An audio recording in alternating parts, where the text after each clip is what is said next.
Hello,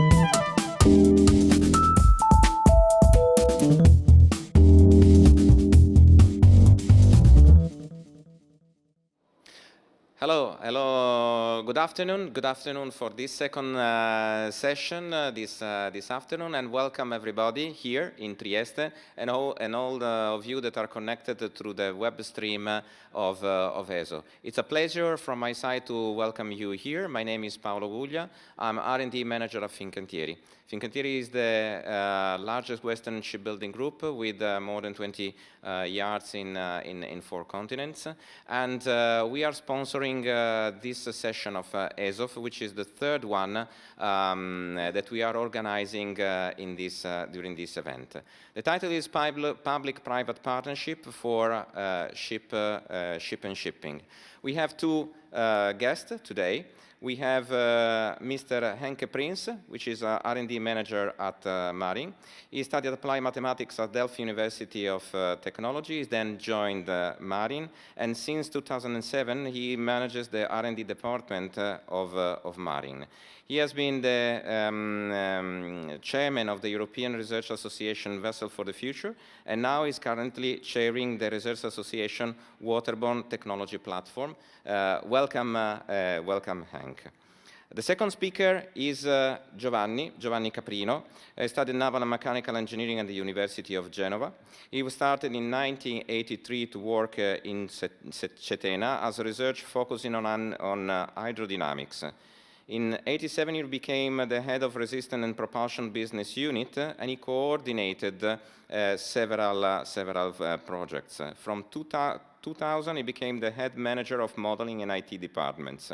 He is now not as a person from Cetena. He is now today with us as the vice chairman of the Italian technological cluster, Blue Italian Growth. And welcome also to you, Giovanni.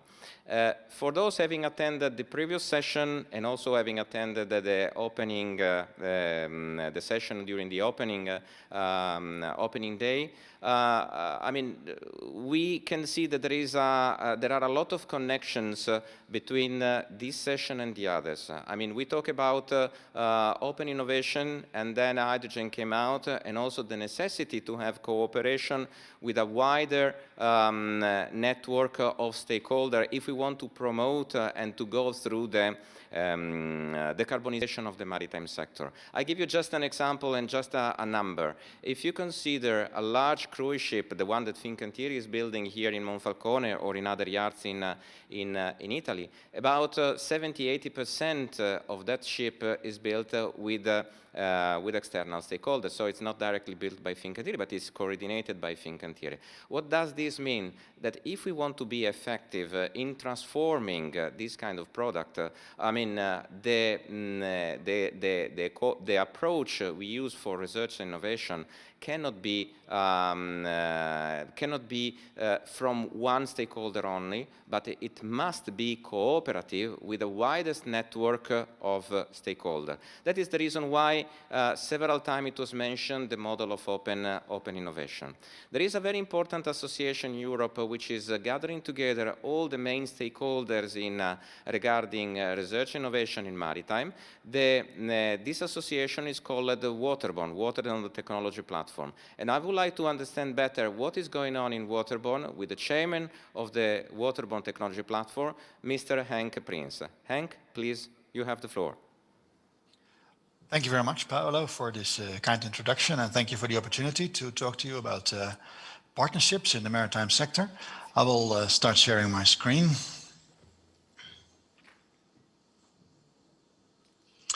So you should now be seeing my presentation. You already gave an introduction about myself, so just a quick slide. I am the R&D manager at Marine, the Maritime Research Institute in the Netherlands. As you can see in my video background, it's mostly about hydrodynamics, as you can imagine. And I'm indeed chairman of the Waterborne Technology Platform in Europe. Before this, I've also been chairman of the Vessels for the Future Association and also for the European Council of Maritime Applied Research. That's the ECMAR association. So that's the association of institutes like Marine, the hydrodynamic institutes. you can contact me at this email address. Today I would like to talk to you about two different kinds of partnerships. Paolo introduced waterborne already. I will dive into that a little bit later. I would like to start off with something else, which is called the cooperative research of ships. And in both kind of partnerships, we are collaborating with Fincantieri and Cetena. The other speaker is from Cetena. So we are all in this same partnership group. It's a different kind of partnership, the CRS, because it's basically private-private. There's no public funding involved. So let me start with this CRS. It's called Cooperative Research of Ships. And when we think about partnerships, it's very often that we think about officers and staff and a director and big programs, documents to be written, etc., and things to be managed.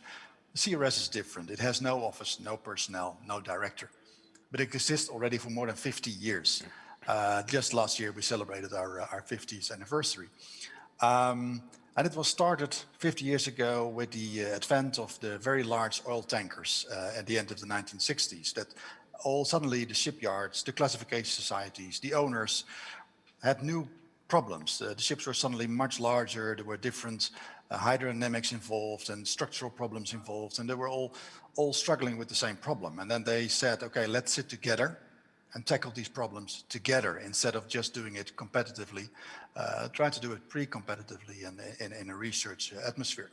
So that's when the CRS was founded. It now exists for more than 50 years, like I said. The membership varies over these 50 years, and not all members, of course, have been members for 50 years because companies merge or cease to exist. But we have now up to 25 maritime organizations performing research together. We have an annual budget of 1.5 million for this research, and typically we run 10 working groups in parallel. And members are shipyards, like Fincantieri, but also their competitors are member. Equipment suppliers are in there, but again, the people competing with each other are doing the same research together. Classification societies, I believe all major classification societies from Europe and the US are member, and several research organizations. It's not just about Marine, Cetena is there, but also other research institutes are there to collaborate together. So it is all about collaboration in the sector to tackle similar problems. It started off with like I said, the big oil tankers, but now its research is largely on hydrodynamic aspects. There are also structural aspects, but largely on hydrodynamic aspects of ship design in general, but also propeller design, propulsive design, and ship stability and ship safety. So it can be ships in waves, ship maneuvering, those kind of things. And I gave some examples here in the pictures. The top right corner is the podded propulsion. I think nowadays, well, every cruise ship has podded propulsion, but 20 years ago these were new, and all yards and suppliers were facing similar problems. So we developed a standardized way of doing predictions. How big should these be? How would they be? Structural issues? Are there structural issues with these podded propulsions? Will there be vibrations, etc.? Very important things for cruise vessels were then standardized between class and shipyards together and the suppliers. The right bottom corner picture is an image of a propeller cavitating and radiating noise. Of course, a very important topic nowadays. It used to be the vibrations on board, which are very important, but now also the radiated noise into the sea that could hinder or influence marine life. It's very important to study that as well. So again, this is a topic that we're all facing, and we're trying to tackle that together. And the larger image on the left is of ship maneuvering, especially ship stability and maneuvers can be very important. We have seen some accidents in the past with ships capsizing or not recovering from a heel angle. So these are very important topics, and it's not just for civilian applications, it can also be for Navy applications. So also navies can be member of this cooperation. So this is an example of a very lean and mean cooperation. It is no office, no director, and but it is working because all people, all companies together sit together, facing the same problems, doing research together. Now, I would like to shift to more like European projects. These are also kind of a collaboration, partnerships on different levels. So I switched to the waterborne technology platform.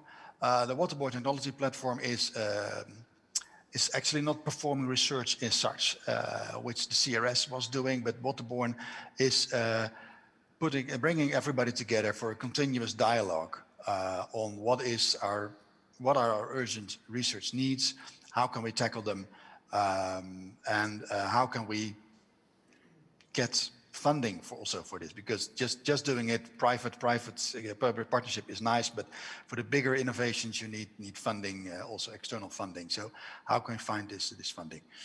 The platform consists of shipbuilders, again, Fincantieri is member and Cetena is member, but also ship owners, maritime equipment manufacturers, class societies, universities, and research institutes like mine. We collaborate with EU institutions, but also with member states to set out a research agenda and to see if we can collaborate and find budgets with the member states. It's a waterborne technology platform. We could sometimes call ourselves maritime, which is the normal way for seagoing vessels, but we also cover inland vessels, and then maritime is a bit a strange word, so we call ourselves the waterborne technology platform. And we've put forth a list of missions, things we want to achieve. And this is a very short summary. There's larger documents on this, but these are the missions we think that the sector should achieve in 2030 and 2050. The first group of missions is the transformation of the waterborne transport sector, so green and clean transport. Connected and automated, autonomous sailing or assisted sailing. Of course, everything has to be safe and secure. Our safety record needs to improve again and again. We cannot stand still on this matter. And very importantly, also competitive and eco-friendly yards and manufacturing sites. And of course, these sites need also be safe for the employees. You have to be able to build the vessels and the equipment, but you also have they have to be clean and green and connected in the most modern way. That is, of course, for the waterborne transport side, but there's more happening at sea than just transport. There's also the blue growth sector, and I understood that the second speaker is also involved in the blue growth at the Italian side. And on blue growth, which means everything else basically than transport and oil and gas, is all kind of new activities that you could do at sea. And then you can think about renewable energy, fish farming, maybe even deep sea mining, those kind of things. And the first mission we have there is understanding and protecting the ocean. Before you can try to exploit it or harvest things, you need to understand what's going on and protect it. And then, of course, we want to use the ocean in a clever way, so the use of oceans and seas and inland water as a resource. And finally, when you do these kind of things, you have to also put people out there, not just in a ship, but on platforms, on fish farms, etc., wind turbines. So working there at sea and maybe even living at sea is an issue. Well, when you have transport and when you have blue growth, all these ships going out, you also have to think about the ports. The ports have to be able to support these activities. So we look into port operations, the greening of those and the digitization of those. The integration with the logistics chain, if you do transport and you dump 20,000 containers in a port, what's going to happen with these containers? How quickly can they be distributed into the hinterland? And of course, the port infrastructure needs to be capable of doing all kinds of new things we are planning to do. So those are the missions and visions of our platform. Again, as I said, there's more information available. Then diving into this partnership topic, we are setting up a partnership on zero-emission waterborne transport. And I believe the partnership was already mentioned in the previous session by the hydrogen person. I could hear him talking. So we're setting up a partnership with the European Commission, which means that we are collaborating on setting out a research agenda, setting targets, and collaborating about defining the next research steps together. We're not performing the research with the Commission together. That's still in a different way. Our general objective is to provide and demonstrate zero-emission solutions for all main ship types and services by 2030. That can be implemented into the sector in 2050. So we develop solutions in 2030, and then we roll them out into the sector. And given the size of the sector and the vessels, that takes some years. So in 2050, we hope to reach our target of zero emission. And this objective is broken down into greenhouse gas emissions, air pollution, and water pollution. And if you look to greenhouse gas emissions, the very first objective we have and the research topics we have is study the use of alternative fuels, sustainable alternative fuels. We have to move away from fossil fuels to other ones. Hydrogen, again, is a possibility. It could be methanol, ammonia, ethanol. I hear all kinds of solutions popping up. So there's lots of research to be done there. What is the best fuel? How can we use it store it on boards in a safe manner?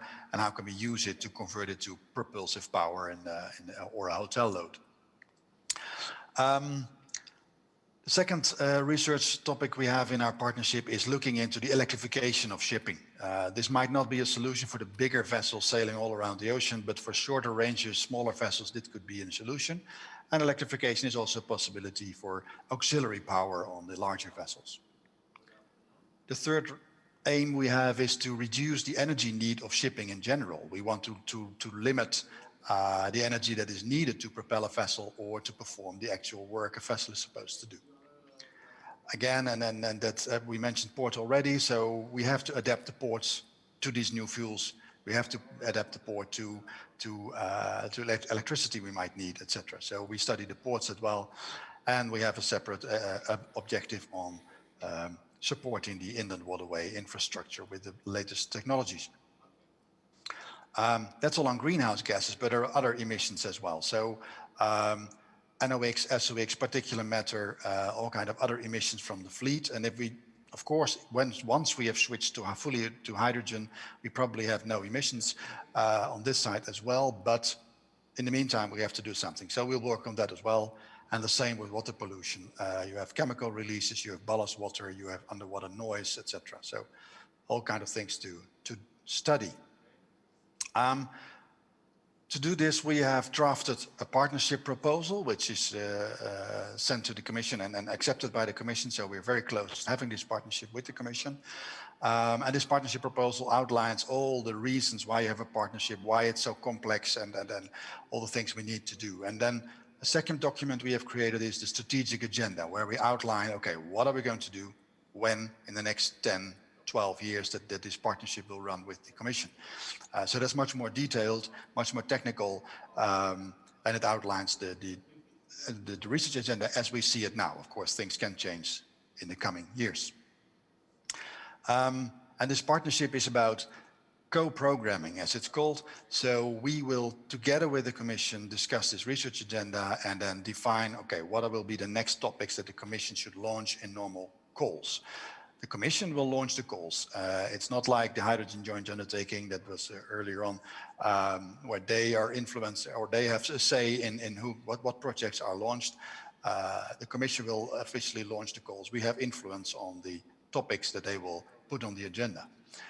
The Commission launches the calls, and then projects will be evaluated and run as normal collaborative calls as was done in Horizon 2020 and earlier framework programs. So we are not yet a partnership. We are striving to get one. Hopefully we have a signature in January or February that we really are a partnership with the European Commission to stimulate the greening of our lovely maritime sector. Thank you very much. Thank you. Thank you very much, Henk, for keeping the perfect time also on the presentation.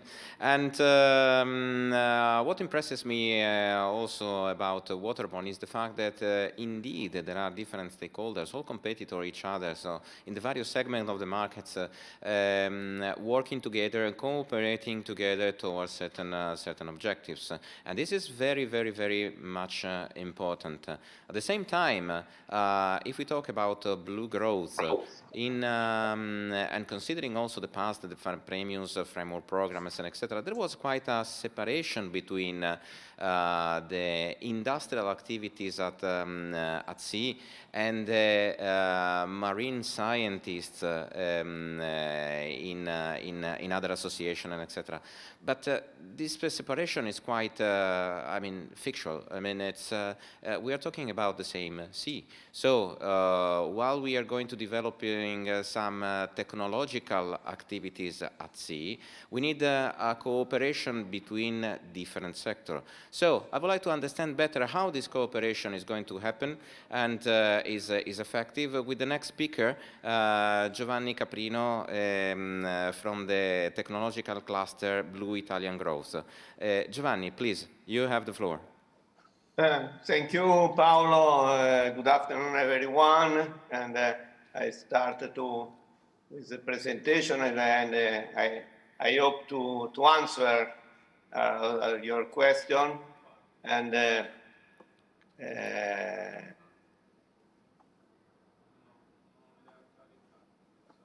I hope you are. Is it okay? Well, I just to explain our experience, because I surprised to speak today on the shipbuilding industrial and explain what is our national cluster is a Blue Italian Grove. Is now is general. A lot of people speak about the Blue Grove, new business on the blue. And it's very difficult to understand what does it mean and what we happen. We started 3 years ago with a very, very important challenge to put together very different aspects of the blue activity and put around the table many, many different people involved in a different area. In our cluster is divided, but it's not really a good word divided. Is our interest in 6 different trajectory. Is one is a marine habitat and a coastal zone. Is all activity close to harbor or developing a model for the sky environmental status, monitoring of the coast, KPI, and so on. In biotic marine resource is a fisher and aquaculture, all activity due to the biotic marine resources. And another trajectory is the abiotic marine resource. Is of course is all activity to use the deep of the sea and to use the abiotic resource.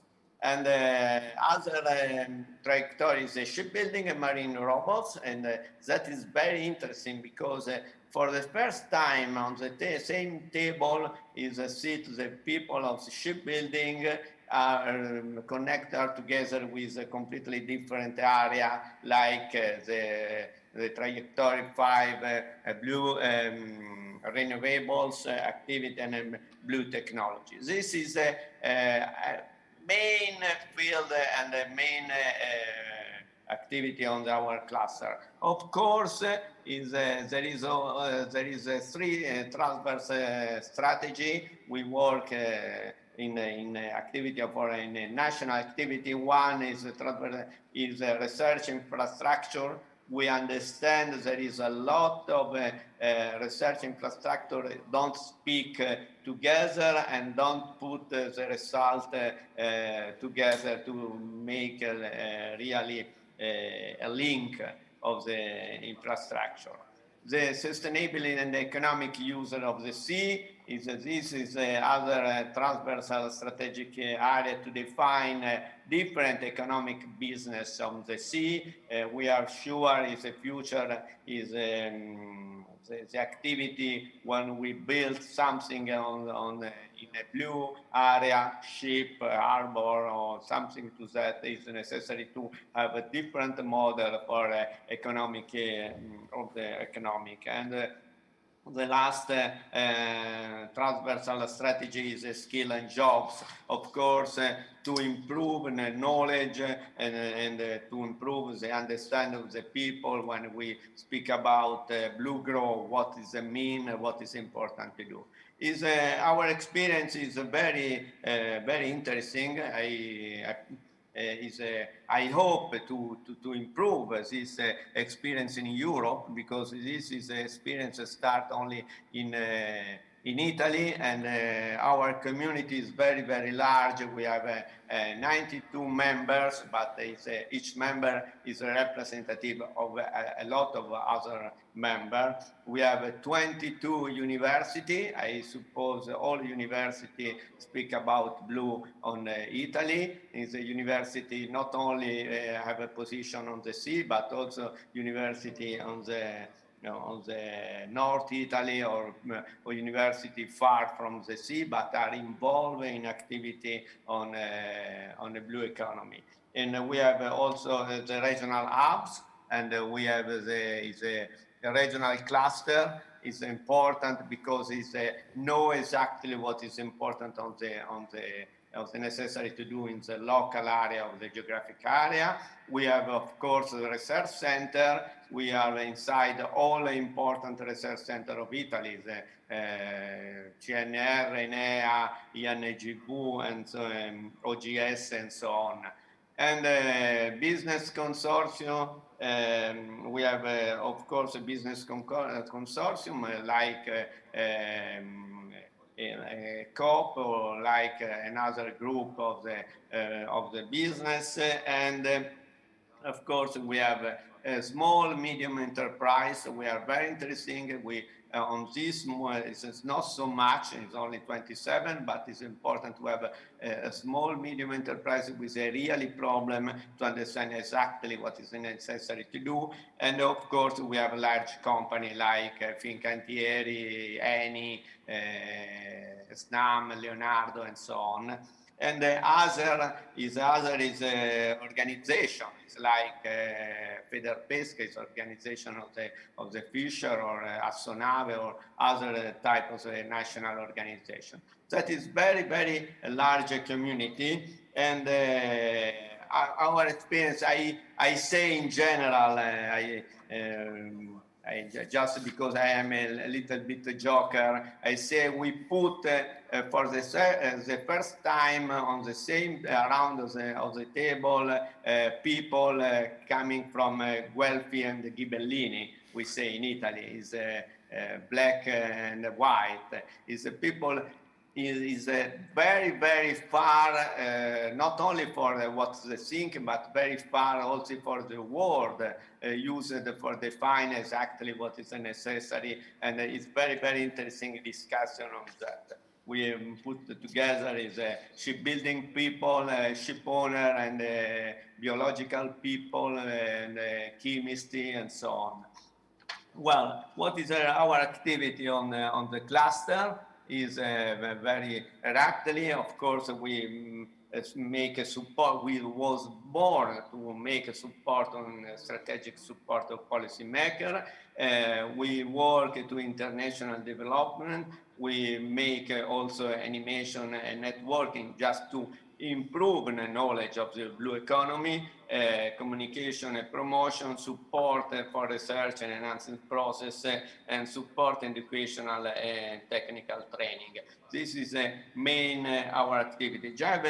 In general, what does it mean? Just to touch what we really do. For international activity, for example, we have work on Italia-Tunisia cooperation, and is involved. We write. We made an event, a national event in Italy, took place 20 June, and we have define what is possible make together in maritime surveillance, fishing, aquaculture, pleasure boating, and academic and education. Just to understand what is possible to link different area, geographic area, and different culture. In the same time, we work also a collaboration between Italy and China. And we have defined some very important, interesting activity together on climate change, renewable, fish production chain, and blue technology. And just to see, this is idea what is a capability on that, and of course to put on the same table different people.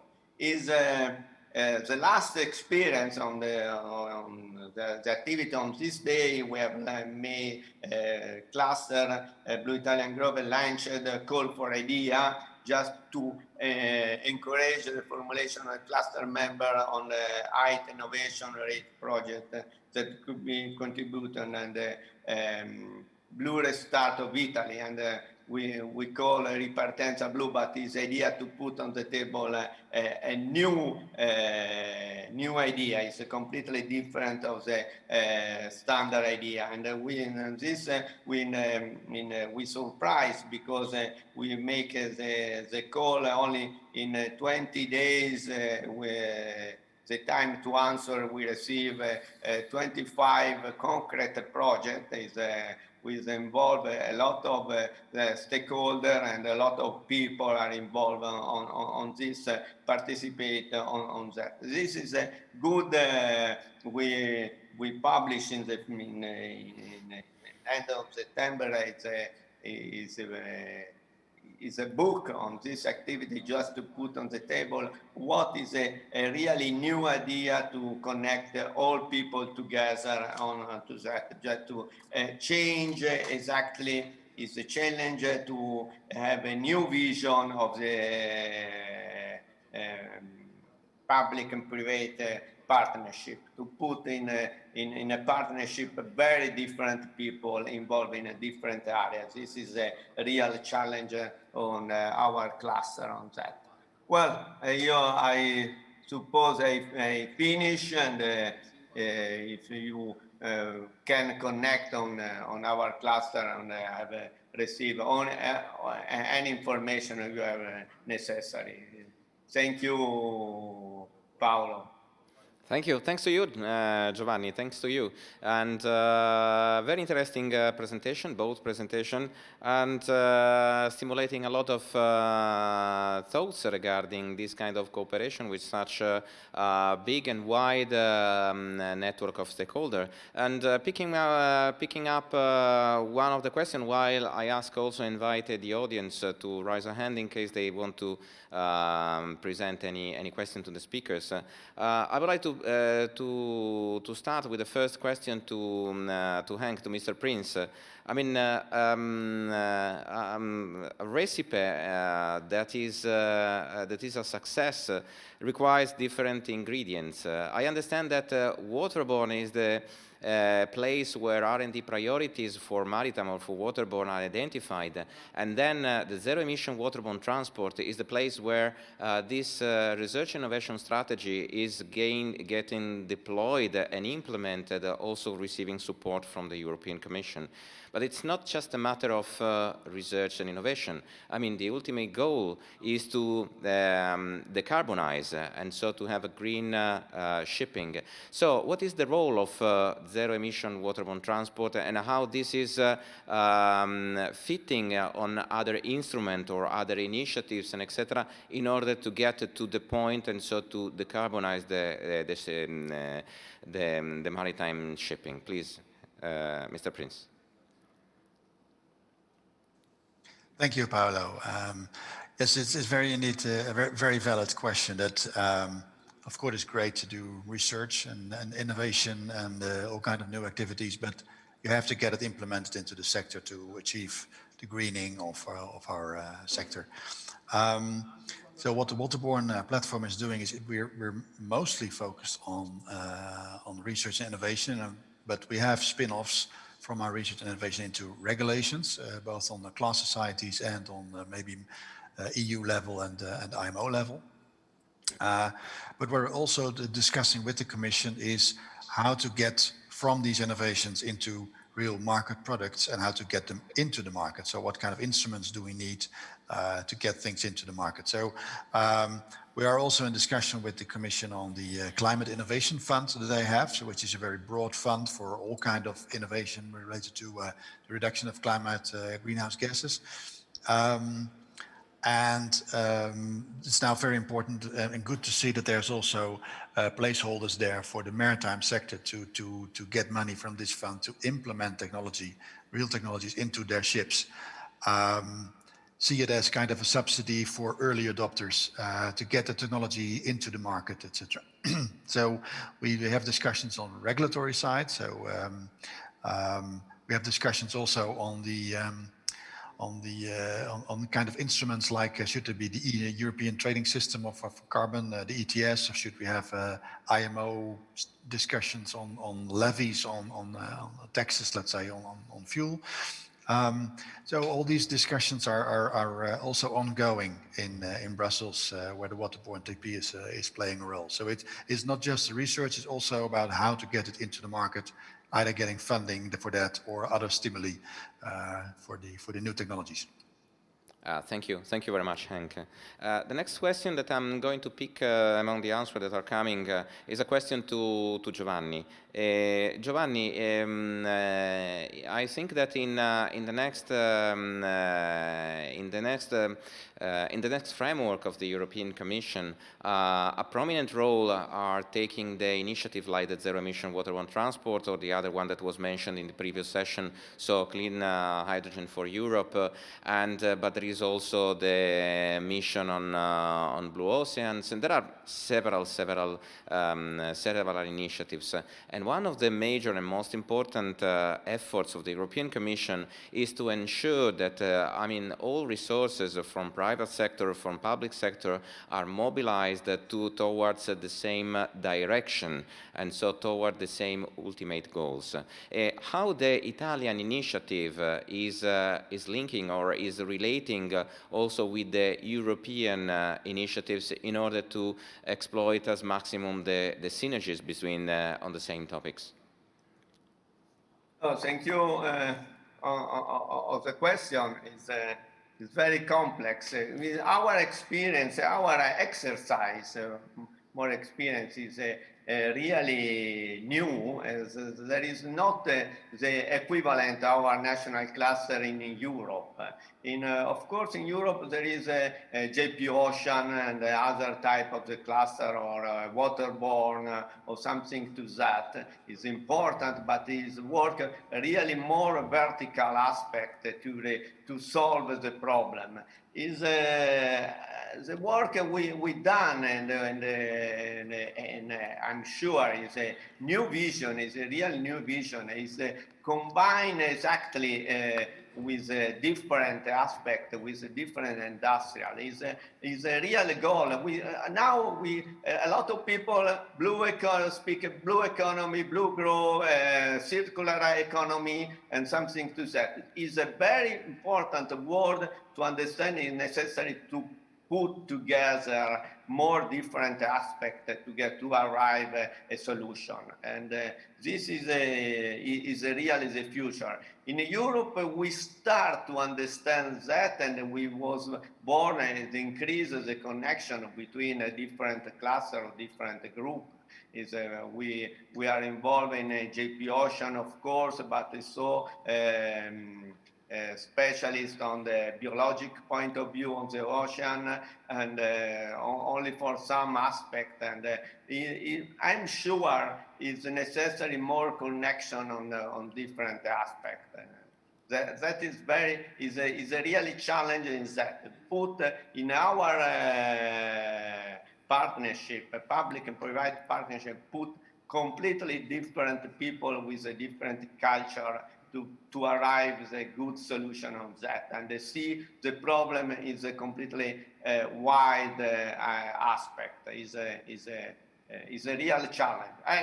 Just to make a very short example, in a shipbuilding, we make a lot of work to reduce radiating noise. We know with Hank Francis, CRS make a lot of work to do that, because I was born hydrodynamic. And on that. Well, I surprised because there is another lot of people to study what is the frequency, what is the happen at the different biological aspect on the noise, and is very interesting to connect together. Just I reduce the noise in radiating noise in the water, but I must reduce the noise is very bad for fishing or for a whale or for a dolphin and something to that. Is just to have a completely different point of view of the same problem, and this is the future and go in this direction. Thank you. Thank you very much, Giovanni. I knew that if hydrodynamics came out as a word, I mean, it was taking, some times for the both of you, because I know that you are in love with that, definitely. And Henk, we are rushing to the end now, and the last 4 minutes to go. But I have another question to you. As I mentioned before, I mean, Fincantieri is implementing a model of research innovation based on open innovation. What kind of model do you think can emerge for the transformation of the waterborne sector? And who can be the leaders in the transformation in terms of stakeholder? From your experience and also from what you see happening in waterborne and zero-emission waterborne transport. Thank you, Paolo. Yeah. Yes, open innovation, of course, is very important in these kind of partnerships. If you just develop something for yourself, maybe with your suppliers, that's of course also a kind of collaboration. But to move the sector ahead, you really have to do this pre-competitive, open kind of innovation. And once you've achieved a certain level of knowledge, you can then be competitive again in the sector. Our experience is that to set up such something like this pre-competitive, you need somebody independent. It's always looks a bit shady if some big company says, "Oh, I want open innovation," and all the others should join it. Somehow somebody independent. Of course, once this is set up by somebody independent, then of course bigger stakeholders can take over and it gets its own momentum. But usually the initiation that comes from somebody seen as independent, either a research institute or sometimes class societies, if you can call them independent. But you very often see that somebody, not the major players, but somebody from an independent side is starting these open innovation initiatives, and then it's taken up by the bigger industry and it runs on its own, and you don't need the moderator anymore. But in the beginning, to bring people together, you need some kind of moderator. Okay, thank you. Last question now for Giovanni. Giovanni, I'm impressed on the variety of stakeholders you have. I mean, you have oil and gas companies and marine scientists and etc. So when deciding the cooperation and to work together on certain projects and how to sustainably exploit marine resources, where is the point they start and they have in common and they start to initiate discussion? And what is the most difficult aspect they have to overcome in order to have this cooperation, if there's any difficult part to overcome, of course? Well, the first difficult is the language. Some different people coming from from Fincantieri, from biological point of view, is discuss on the activity of the call, of the name of the ferronagame or something to that. It's a very difficult word for people, for a naval architect. And the first discussion to found exactly the same language to define what we discuss on that. And but the advantage on that is the future is the model of the business. This is put the people together, because also shipbuilding or oil and gas understand is important. Is a Green Deal is real. is not the future, a long future. It's really today, and this is a new model of the business. Put the people together, put the people to work together to arrive really a solution. Is a Green Deal is not all green or not business or not industrial or something to that. Is a construction together. This is very linked. The activity to put all together. Thank you. Thank you very much, Giovanni. And I'm very pleased that in this 3 sessions we had in different days, we started from business model, technologies, cooperation, and etc. But we are closing now with a remark on person, on people, and etc. Because at the end of the story, people is making the difference, and people is making the transformation.